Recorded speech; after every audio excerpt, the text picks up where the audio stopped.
Ya, sudah pastinya aspek terpenting dalam agensi kerajaan adalah Perkhidmatan Tadbir dan Diplomatik, dan Persatuan Perkhidmatan Tadbir dan Diplomatik Malaysia kini usianya sudah pun mencecah 70 tahun. PPTD ringkasannya itu, kita ingin mengenali dan juga menakuli bagaimanakah PPTD ini diberikan satu pemahaman lebih jelas dan juga sumbangannya khususnya dalam bidang perkhidmatan awam di Malaysia. Dan untuk itu saya amat bersahati bersama dengan tetamu kita pada pagi ini, iaitu Datuk Dr. Ahmad Jailani Muhammad Yunus, Ketua Setiausaha Kementerian Pembangunan Luar Bandar, juga merupakan Presiden Persatuan Perkhidmatan Tadbir dan Diplomatik PPTD, juga bersama dengan kita Tuan Nazli Mat Taib, Pengarah JPJ Selangor, juga merangkap Setiausaha Kehormat PPTD. Assalamualaikum, selamat pagi Datuk.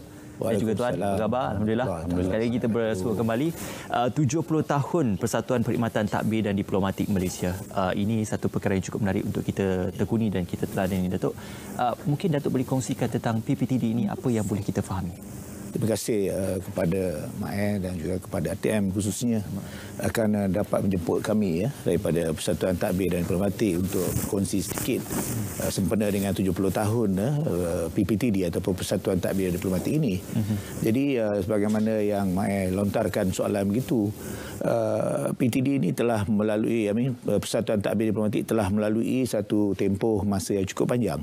Dan kalau kita lihat bahawa kelahiran persatuan ini adalah diasaskan kepada skim perkhidmatan tadbir dan diplomatik itu sendiri. Jadi apabila ada skim perkhidmatan itu diwujudkan, dan kalau kita lihat, kita imbau kembali dari segi sejarah penubuhan, ia bermula daripada tahun 1800 lagi. Dan malah kalau kita melihat pada tahun 1904 di mana penubuhan Malaysian Civil Service ataupun MCS ini adalah merupakan sebagai satu asas kepada pengujudan perkhidmatan tadbir dan diplomatik. Dan pada tahun 1910 di mana penubuhan skim perkhidmatan pegawai Melayu ataupun Malay Civil Service ini. Dan memang pada ketika itu di mana desakan daripada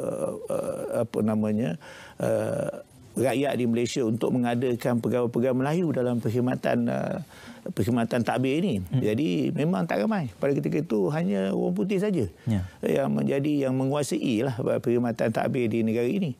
Tapi bila desakan itu, akhirnya inilah telah mencetuskan beberapa orang pemimpin Melayu untuk menjadi pentadbir pada ketika itu.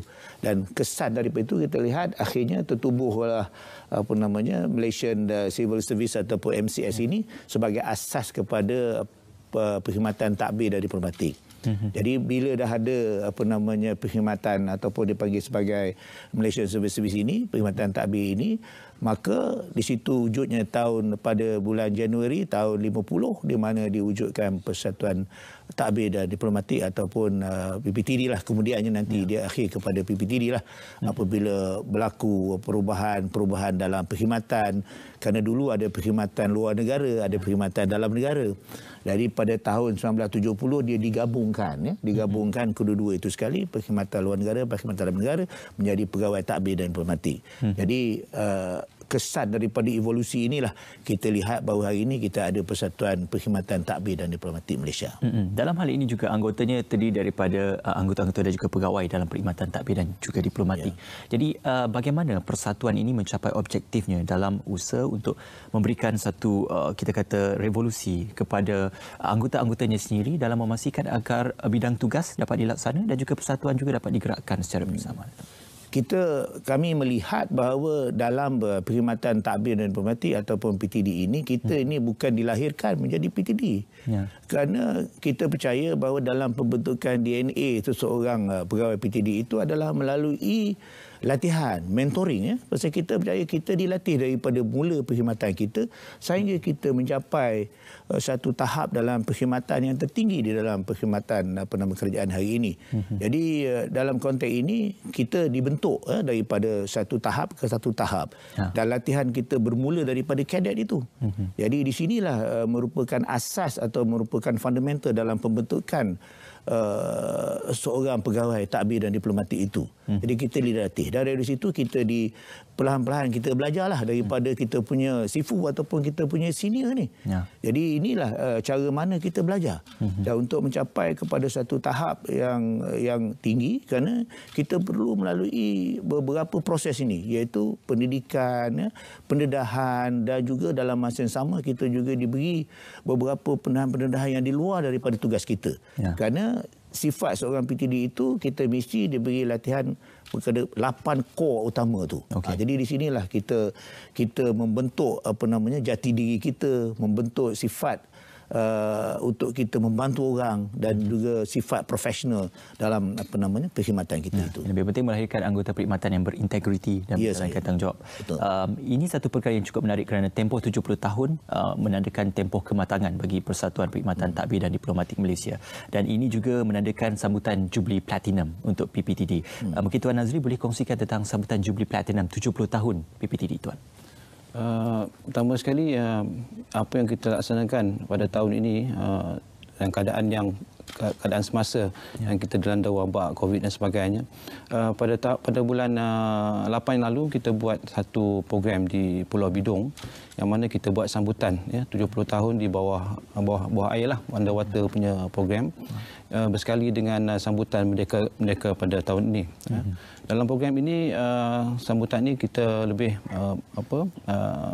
dalam masa kita buat sambutan, kita juga membuat satu program CSR iaitu lebih pada konservasi kehidupan laut, menunjukkan bahawa kita juga terlibat secara langsung dalam program-program untuk orang kata membantu mengekalkan konservasi ekosistem dan mempromosikan ekosistem laut ni. Selain daripada itu juga dari segi program-program yang kita laksanakan pada tahun ini seperti program Turun Padang contohnya, iaitu yang kita laksanakan di negeri-negeri yang dilaksanakan oleh cawangan-cawangan lah, cawangan-cawangan di utara, selatan dan juga di Sabah dan juga di Sarawak. So ini antara program yang sentiasa kita buatlah untuk laksanakan bersempena dengan sambutan kita pada tahun Jubli Platinum pada tahun ini. Melalui tempoh 70 tahun yang panjang itu ataupun 7 dekad itu, sudah pasti banyak kisah-kisah kecemerlangan dan juga kejayaan yang boleh dikongsikan. Datuk, apakah antara tamsilan kepada kisah-kisah yang diterjemahkan melalui pelibatan anggota dan malah juga pelibatan kepada pegawai-pegawai PTD sendiri? Sebenarnya banyak secara langsung dan tidak langsung lah hasil daripada usaha-usaha yang telah dibuat oleh Persatuan kepada ahli-ahli PTD. Kerana ahli PTD ini pada ketika ini kita ada berjumlah lebih kurang dalam 8,000 ahli yang telah pun berdaftar dengan Persatuan. Namun begitu, kita sedang berusaha untuk mendapat keseluruhan bilangan PTD yang ada hari ini lebih kurang dalam 10,000. Tapi dalam konteks ini kita menekankan dalam berbagai perspektif. Kerana kita ada 11 biru untuk memastikan bahawa ruang dan peluang kepada semua ahli PTD ini dapat kita tingkatkan. Jadi antaranya kalau boleh saya kongsikan adalah kita ada biro ekonomi yang memberi penekanan dari segi aspek ekonomi lah. Bagaimana nak membangunkan ekonomi, bagaimana untuk meluaskan pelaburan contohnya, dan juga meningkatkan pengetahuan dalam bidang-bidang yang berkaitan dengannya.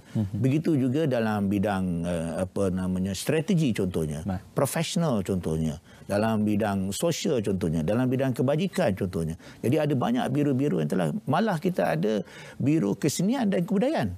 Dan alhamdulillah pada tahun lalu dan juga awal tahun ini kita telah membuat persembahan teater umpamanya yang kita tahu bahawa dalam kalangan brother dan sister kita ini ada kemahiran keupayaan dalam bidang bakat. Yang ini boleh kita tonjolkan melalui persembahan teater dan sebagainya. Saya kira sukan itu memanglah kita tidak nafikan, memang kita ada banyak ahli-ahli sukan yang dulu kita tampilkan juga. Jadi saya kira ada banyak benda yang kalau nak dikongsi dengan Mai pada pagi ini sebenarnya yang boleh kita tonjolkan. Dan insya-Allah pada tahun ini juga kita akan mengeluarkan satu buku mengenai PTD ini, perjalanan PTD ini, dan buku ini akan berada nanti untuk ditatap ataupun dilihat oleh semua pihak lah tentang perkembangan dan kemajuan dalam era pembangunan Persatuan Tadbir dan Diplomatik ini. Jadi amat luas sekali lah saya kira. Ya, sudah pasti Datuk kalau kita bandingkan dengan badan-badan profesional lain, mereka mempunyai pertubuhan ataupun kesatuannya ataupun badan perubatan, guaman, kejuruteraan dan sebagainya. Tetapi PTD cukup istimewa kerana mempunyai Persatuan Perkhidmatan Tadbir dan Diplomatik. Bagaimana dengan penubuhan persatuan ini boleh menjadikan PTD ini sebuah tangga kerjaya yang dianggap sebagai sebagai satu tangga yang pertama berintegriti dan juga cemerlang dalam kita mendepani pentadbiran kerajaan sama ada di peringkat persekutuan ataupun di peringkat kerajaan negeri? Soalan yang cukup baik tu, Mai. Jadi kalau kita lihat dalam keunikan tadbir dan diplomatik atau Persatuan Tadbir Diplomatik atau PTD itu sendiri, kita ni adalah generalist specialist. Generalist specialist. Di pihak tu dia specialist. Kita ni juga kita nak menekankan elemen generalist kerana kita juga membuat kerja secara lebih general contohnya. Kerana kita sebagai sebuah pentadbir ataupun administrator. Jadi kita melakukan banyak tugasan-tugasan yang kadang-kadang bersifat lebih generik ini. Jadi tetapi ada juga pengkhususan-pengkhususan yang kita beri tumpuan. Jadi dalam konteks inilah satu kelebihan yang ada dalam perkhidmatan tadbir dan diplomatik ini. Dan untuk tujuan itu kita harus memastikan bahawa kita boleh berada kepada satu tahap yang paling tinggi dan kita juga perlu berada di peringkat yang paling rendah dalam perkhidmatan kita tu. Jadi kita tidak menjurus kepada satu jurusan sahaja. Kerana kita menjurus kepada satu orang kata peluasan dalam perkhidmatan yang kita beri kepada masyarakat dan khusus kepada kerajaan yang kita dukung. Kerana antara perkhidmatan tadbir dan diplomatik dengan kerajaan ini tidak boleh bercerai langsung. Betul. Kita ini ibarat macam kuku dan isi lah kata orang. Kerana dalam memastikan kejayaan sesebuah negara itu, perkhidmatan tadbir diplomatik dengan kerajaan itu mesti sentiasa selaring, mesti sentiasa bersaing dan mesti sentiasa saling bantu-membantu dalam konteks ini. Jadi ini yang saya kira keunikan yang ada lah dalam perkhidmatan tadbir dan diplomatik ini. Walau di mana agensi atau kementerian diletakkan, budaya kerja yang cemerlang tetap ditunjukkan. Ya, Datuk. Tuan Nazli, dalam kita mendepani pandemik COVID-19 sudah pasti ada beberapa atur cara dan juga usaha untuk memberi penghargaan kepada frontliner atau petugas baris hadapan. Tidak terkecuali PPTD juga memberikan dokongan kepada usaha yang ditunjukkan oleh frontliner ini. Mungkin boleh dikongsikan tentang usaha-usaha tersebut. Ya. Itu antara usaha-usaha yang dibuat oleh Jawatankuasa Kebajikan PPTD. Memang kita membantu turun padang dan sebagainya. Malah dapat juga pegawai-pegawai PPTD yang bertugas sebagai frontliner, yang mana kita pun terpaksa perlu melihat kebajikan pegawai kita juga yang bertugas sebagai frontliner. Di antara aktiviti-aktiviti yang persatuan laksanakan iaitu kita membekalkan kit sanitizer dan sebagainya, face mask dan sebagainya kita edarkan kepada frontliner kita yang bertugas, juga kepada pihak-pihak hospital masa ketika keadaan masih dengan wabak yang tinggi, keperaturan yang tinggi, kita turun padang dan kita bagi set-set seperti face mask dan sebagainya, sanitizer juga PPE dan set PPE dan sebagainya. Kita edarkan kepada hospital-hospital yang terdapat banyak kes-kes COVID di sana. Begitu juga dengan petugas-petugas kaunter yang bertugas di kaunter, kita juga turun padang dan kita sampaikan juga set PPE ataupun set face mask ni, face shield dan sebagainya kepada petugas kaunter di hadapan. Juga dimaklumkan Datuk, mesyuarat agung tahunan yang akan diadakan pada 22 Disember ini dan pada sebagai maklumannya bagaimana mesyuarat itu akan dijalankan dan apa amanat yang mungkin boleh disampaikan kepada anggota mungkin dan juga masyarakat awam untuk mengetahui lebih lanjut tentang PPTD. Untuk kali ini satu perkara yang kita tak pernah alami dalam konteks bermesyuarat agung ini kerana kita tak pernah ada COVID pun sebelum ini. Jadi bila ada penularan COVID ini dengan mematuhi semua SOP ini, maka mesyuarat agung kita juga harus wajib mengikut SOP yang telah pun ditetapkan. Dan ini satu keunikan. Namun begitu, mesyuarat agung perlu diadakan untuk memastikan kelangsungan dalam kepimpinan jawatankuasa atau Exco PPTD ini. Dan insya-Allah bagi tujuan tersebut kita akan mengadakan pada 22 bulan ini. Namun begitu, kita telah menghadkan bilangan yang hadir secara fizikal. Namun begitu kita juga ada juga menyediakan mesyuarat itu dibuat dalam bentuk dalam talian yang boleh diikuti oleh semua ahli-ahli kita. Jadi mengikut SOP ini adalah perkara yang penting sekali lah. Dan saya juga menyeru kepada semua ahli-ahli yang ingin datang untuk menghadiri mesyuarat agung yang akan kita adakan pada 22 bulan ini untuk berhubung terus dengan sekretariat bagi memastikan ada seat mereka lah. Kerana bilangannya terhad, kita tak boleh ada semua, tak boleh ramai sangat. Kadang kita memastikan jarak social distancing dan sebagainya. Oleh yang demikian kita memerlukan permohonan lah secara pendaftaran lebih awal untuk memastikan kehadiran mereka lah.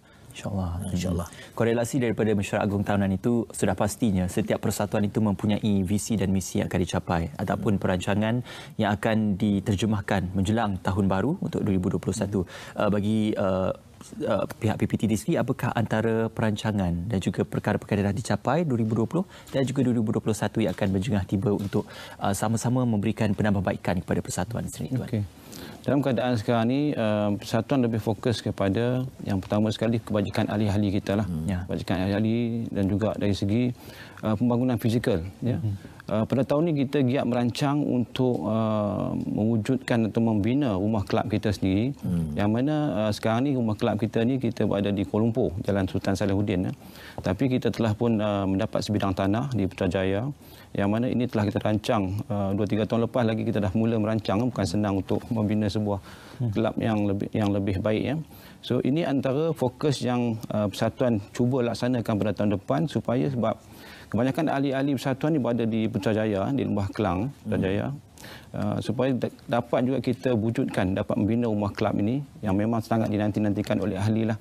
Yang mana kalau di Kuala Lumpur ni agak sukar pergerakan daripada Putrajaya nak pergi Kuala Lumpur, dan kebanyakan kementerian pun semua kebanyakan sudah berpindah ke Putrajaya.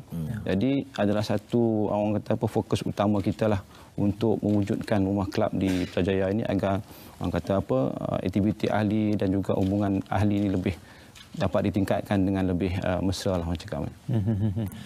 Datuk, di peringkat PTDC kita sedia maklum dalam perjawatannya itu ia dianggap sebagai perjawatan profesional dan juga dalam jawatan pentadbiran. Jadi ini satu perkara yang cukup bagus untuk kita terjemahkan dari segi pemilihan, kriteria dan juga keperluan untuk melahirkan seorang yang boleh dianggap layak untuk jadi PTD. Itu adalah satu perkara yang perlu melalui pelbagai cabang dan juga peringkat penilaian. Jadi bagaimana Datuk melihat potensi dan juga kualiti yang akan dilahirkan dari semasa ke semasa dalam anggota PTD ini supaya menjadi lebih baik dan juga lebih berkualiti berbanding sebelumnya, Datuk? Sebagaimana yang saya dah bagi tahu di awal tadi lah, kalau maknanya kita membentuk pegawai PTD ini. Maknanya kita bukan dilahirkan menjadi PTD.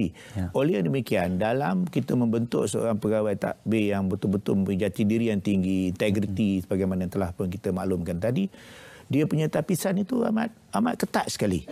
Dan apabila jawatan ini dibuka, diiklankan, memang kita dapati bahawa permohonan cukup ramai daripada semua pihak lah yang berkelayakan untuk memohon. Kadang-kadang mencecah ratusan ribu yang memohon. Tetapi kita harus faham bahawa perjawatan yang sedia ada itu tidaklah seramai yang sebagaimana yang kita pohon itu. Oleh demikian, ada tapisan. Dan tapisan ini memang perlu melalui ujian, memang melalui psikometri test, memang kena melalui ujian fizikal, memang kena melalui interview. Ada, tak silap saya, ada 5 tahap untuk tapisan yang membolehkan seseorang itu dipilih untuk menjadi pegawai kadet, dan selepas itu pergi lagi latihan selama 9 bulan lagi di Intan. Dari dalam latihan ini juga dinilai lagi dan akhirnya menjadi seorang pegawai takbir dan diplomatik. Selepas itu dia akan melalui fasa pembentukan seorang pegawai takbir. Jadi saya kira dengan kaedah ataupun modul yang begitu ketat ini untuk melahirkan insan-insan PTD yang mempunyai jati diri yang tinggi, inilah yang kita harapkan untuk memastikan kemajuan negara ini. Kerana kita amat sayang kepada negara ini. Tak ada orang lain, kita lah semualah. Mana bukan PTD saya, bagi saya semua. Dan untuk kita menyayangi negara kita ini, kita mesti mempunyai sifat integriti yang tinggi, jati diri yang tinggi dan mempunyai tahap profesional yang tinggi untuk memastikan bahawa perkhidmatan kita ini perkhidmatan yang terbaik dan setara dengan negara-negara lain. Kerana bukan sahaja di Malaysia ada PTD ini. Di Singapura ada, di India ada, di Korea, di mana-mana juga. Dan kita pun memang mempunyai ada hubungan baik dengan mereka juga dalam kita membuat program-program yang bercorak ilmiah, bercorak akademia dengan mereka juga untuk kita juga meniru ataupun mencari best practices yang ada untuk kita bangunkan di negara kita sendiri.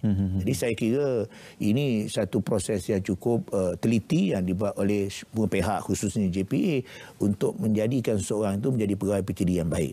Dan kita harap bahawa apabila dia menjadi PTD dan dia juga menjadi ahli persatuan kita, jadi ada maknanya kaedah pembentukan secara profesional yang dibuat dalaman dan luaran ini akhirnya menjadi seorang pegawai yang cukup baiklah untuk memimpin dalam sesebuah organisasi itu. InsyaAllah. Tuan Azli, sedikit bersempena dengan 70 tahun ulang tahun untuk PPTD ini, harapan dan juga mungkin sedikit pesanan kepada mereka yang bergelar anggota dan juga masyarakat yang ingin memahami lebih lanjut tentang PPTD. Okay. Kepada semua ahli-ahli persatuan PPTD, marilah sama-sama kita memajukan lagi persatuan kita. Kita tanggungjawab persatuan kita ni tanggungjawab kita. Jadi semua ahli, orang kata apa, haruslah memainkan peranan ya, dalam sama-sama memajukan persatuan, dalam sama mengambil taga untuk memberikan khidmat bakti yang terbaik buat kerajaan kita kepada masyarakat keseluruhannya. Ya, jadi untuk AGM yang akan datang ni, pilihlah barisan kepimpinan yang terbaik ya, yang untuk memilih untuk memimpin persatuan yang dah hampir mencecah, orang kata dah cecah 70 tahun ni ya. Dan untuk masa depan persatuan kita dan juga masa depan perkhidmatan kepada rakyat. InsyaAllah. Selamat menjaya diucapkan kepada Persatuan Perkhidmatan Takbir dan Diplomatik Malaysia yang mencecah usianya 70 tahun. Terima kasih kepada Datuk Dr. Ahmad Jalani Muhammad Yunus, Ketua Setiausaha Kementerian Pembangunan Luar Bandar, merangkap Presiden Persatuan Perkhidmatan Takbir dan Diplomatik PPTD, juga Tuan Nazli Mat Taib, Pengarah JPJ Selangor, juga merangkap Setiausaha Kehormat PPTD kerana bersama kami, dan insyaAllah dengan 70 tahun itu akan lebih memberikan kecemerlangan kepada PPTD dan juga pegawai takbir diplomatik.